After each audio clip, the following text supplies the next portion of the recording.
Tollywood heroine Samantha professional లైఫ్లో super star అయినప్పటికీ personal లైఫ్లో మాత్రం ఎన్నో స్ట్రగుల్స్ ను ఫేస్ చేయాల్సి వస్తుంది. ఇక నాగ చైతన్యతో డివోర్స్ అనంతరం సోషల్ మీడియాలో శామ్ ఎదుర్కొన్న నెగటివ్ ట్రోల్స్ గురించి ప్రత్యేకంగా చెప్పాల్సిన అవసరం లేదు. అతి తక్కువ సమయంలోనే ఈ బ్యూటీ తెలుగు ఇండస్ట్రీలో మంచి పేరు సంపాదించుకున్నప్పటికీ చైతూతో విడిపోవడంతో ఈమెపై నెగటివ్ ఇంప్రెషన్ పడింది.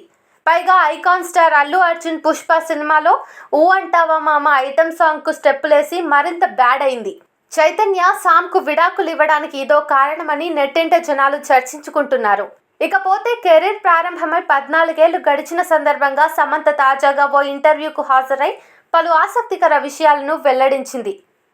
ఫ్యామిలీ మెన్ వెబ్ సిరీస్ కారణంగా ఎన్నో విమర్శలు ఎదుర్కొన్నాను.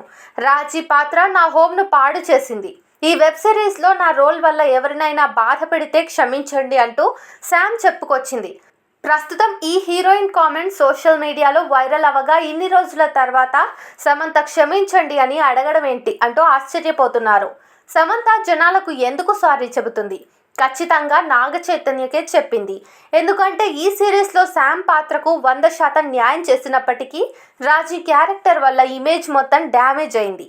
ఈ కారణంగానే శామ్ చైతూ మధ్య మనస్పర్ధలు వచ్చి డివోర్స్ తీసుకున్నారని అప్పట్లో సోషల్ మీడియాలో టాక్ వినిపించింది. కాగా సమంత క్షమాపణ చెప్పింది నాగ చైతన్యకే. చైతో కలవాలని ఉందేమో అంటూ నెటిజన్లు ప్రస్తుతం అయితే ఈ ఇంటర్వ్యూ చూశాక కామెంట్లు చెప్తున్నారు.